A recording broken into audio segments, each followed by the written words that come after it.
Have you ever wondered what happens to places when they're left behind? When the last footsteps fade and silence takes over, something lingers, stories of pain, hope, fear, and mystery trapped within broken walls. Tonight, we dive into 5 true scary abandoned places in the USA, where the past refuses to die. These aren't just empty buildings. They hold echoes of lives forever changed, secrets whispered by shadows, and feelings that still haunt the air. Join me as we explore the chilling reality behind these forgotten places where history and horror collide. If you love real and scary stories like these, don't forget to subscribe so you never miss out on any of my latest videos.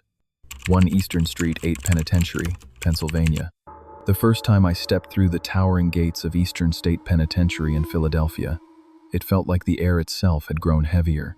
Built in 1829, this place wasn't just a prison, it was a world designed to break a man's spirit. The stone walls stretched high above me, their cold, weathered surface whispering stories of the people who had once lived and died within. I couldn't shake the thought that these walls had absorbed almost 2 centuries of pain, guilt, and fear. Walking down the main corridor, I felt a strange mix of curiosity and unease. Each cell was a small stone box, built for a single person to spend 23 hours a day in absolute solitude. I imagined what it must have been like: no voices, no touch, no warmth, just your own thoughts echoing in the silence until they became unbearable. I could almost hear the quiet sobbing of men who had long since turned to dust. In cell block 12, the atmosphere seemed to shift. A faint sound, laughter, maybe echoed from somewhere deep inside, though the place was empty. Visitors over the years have claimed to see shadowy figures slip from one doorway to another, faces appearing and disappearing in the darkness. I didn't see a face, but I swear something brushed past me, just enough to make my skin prickle and my breath catch. The most unsettling story I heard came from a maintenance worker named Gary Johnson. While repairing an old lock in cell block 4, he suddenly felt an overwhelming force grip him. He couldn't move. The air grew thick and cold, and out of the peeling paint on the walls, distorted faces seemed to emerge, staring at him with hollow eyes. He said they were calling to him, pulling him in. I couldn't decide which was scarier, the story itself, or the way his hands trembled when he told it. Even the infamous gangster Al Capone wasn't immune to whatever lingers here.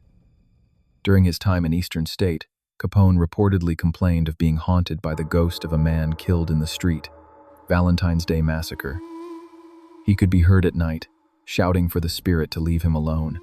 If a man like Capone, who stared down armed rivals without flinching, was terrified here, what chance did the rest of us have? Today, Eastern State is a museum, its crumbling cell blocks open for tours. People come for the history, but many leave with a lingering sense of unease, as if something unseen followed them home.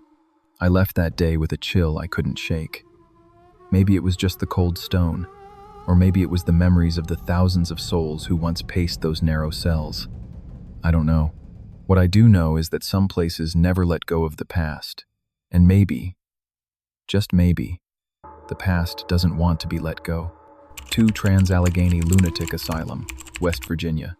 When I first approached the Trans-Allegheny Lunatic Asylum, the massive stone building rising against the gray sky made my heart skip a beat. Built in the mid-1800s, this asylum was meant to be a sanctuary for the mentally ill, but history tells a much darker tale. Walking through its halls, I felt the weight of decades of suffering, neglect, and despair crushing down on me like a heavy fog. Inside those cold, echoing corridors, thousands of patients spent years, sometimes lifetimes, trapped in rooms that were less like treatment spaces and more like cages. I imagined their loneliness, the confusion and fear they must have felt, surrounded by strangers who didn't understand their pain. It's hard not to feel a deep sadness for the souls who never got a chance at freedom or peace. Visitors and paranormal investigators often report strange phenomena here: footsteps in empty hallways, whispers just out of earshot, and shadows moving where no one stands. One guide shared a chilling story about hearing a woman's voice softly crying for help late at night. Even the asylum's records tell of patients who disappeared without explanation, their stories lost to time but their energy lingering in the walls. What really gets to me is hearing about the nurses and staff who worked here. caught between duty and helplessness. Some say the asylum's dark energy was so overwhelming that even the caretakers felt haunted, burdened by the countless tragedies they witnessed daily. It makes me wonder, can a building hold on to the sorrow of its inhabitants? Here, it feels like it does. Despite its grim past, the Trans-Allegheny Lunatic Asylum stands today as a reminder of how far mental health care has come, but also as a chilling monument to those forgotten by history. Leaving the asylum that day, I felt a strange mix of sorrow and respect for the lost souls trapped inside. It's a place where the past refuses to be forgotten, whispering its stories to anyone willing to listen. 3. Bodie Ghost Town, California. The moment I set foot in Bodie Ghost Town, I felt like I had stepped back in time to a place frozen in the harsh reality of the California gold rush. Once a booming mining town in the late 1800s, Bodie thrived with thousands of people chasing dreams of fortune.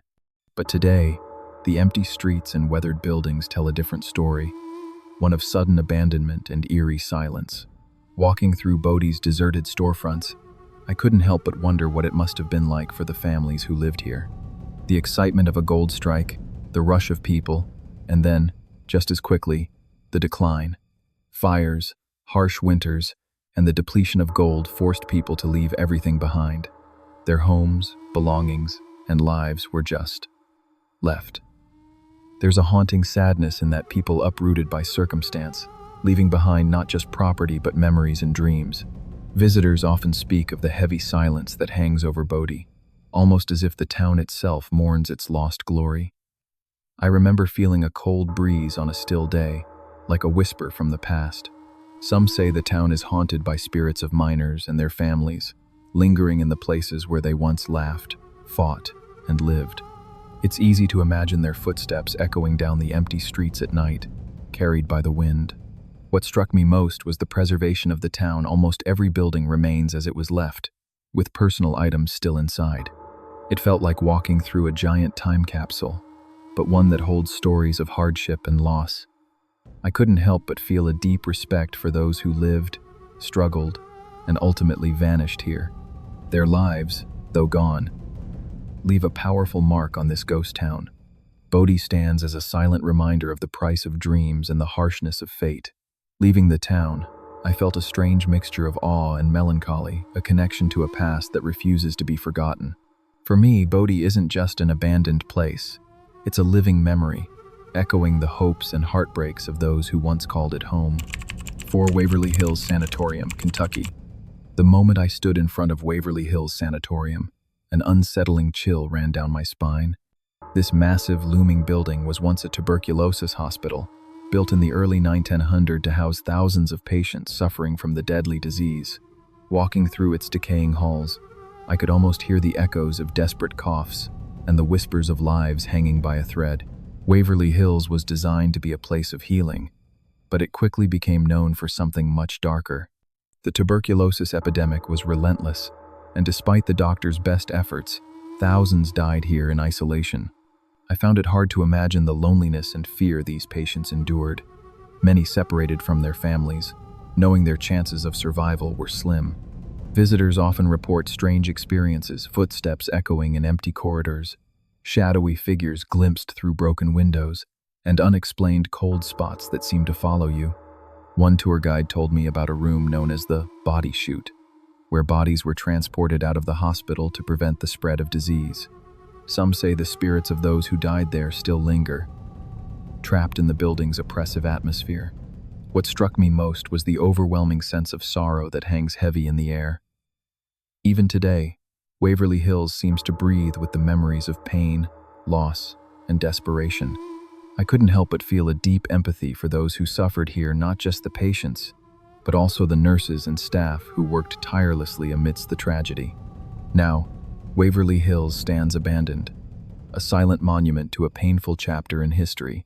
Walking away from it, I was left with a profound respect for the lives lost and a haunting reminder of how fragile life truly is. For anyone curious about the echoes of the past, Waverly Hills Sanatorium offers a chilling glimpse into a world where hope and despair coexisted, a place where the past refuses to rest. 5 Goldfield Hotel, Nevada. When I first heard about the Goldfield Hotel, I was drawn in by its glamorous past and chilling reputation. Built in 1908 during Nevada's gold rush boom, this hotel was once the crown jewel of Goldfield, hosting celebrities and wealthy miners alike. But beneath the fancy facade and lavish parties, the Goldfield Hotel hid dark secrets that still send shivers down the spine. Walking through the empty halls today, you can almost feel the echoes of laughter turning into screams.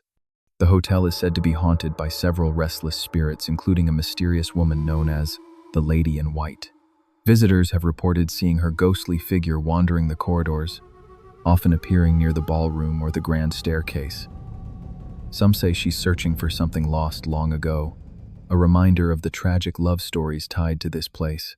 One of the most spine-chilling stories involves a night clerk who was found dead under mysterious circumstances. Rumor has it that strange noises and eerie footsteps were heard in the hours before his death, and some believe his spirit never left the hotel. The Goldfield Hotel also has tales of unexplained cold spots, objects moving on their own, and sudden, inexplicable chills that make visitors uneasy. What makes Goldfield Hotel truly haunting is the way history and mystery blend together here. It's not just the stories of ghosts, but the real people behind them, the hopes, fears, and heartbreaks of those who once filled its rooms. When I think about this place, I feel a mix of fascination and sadness for the lives caught between fortune and fate. Today, the Goldfield Hotel stands silent and abandoned, but its walls still whisper stories to anyone who dares to listen. Leaving the hotel, I felt the weight of its history settle over me, a reminder that some places hold on to their past in ways we can't fully understand, keeping their secrets alive in the shadows.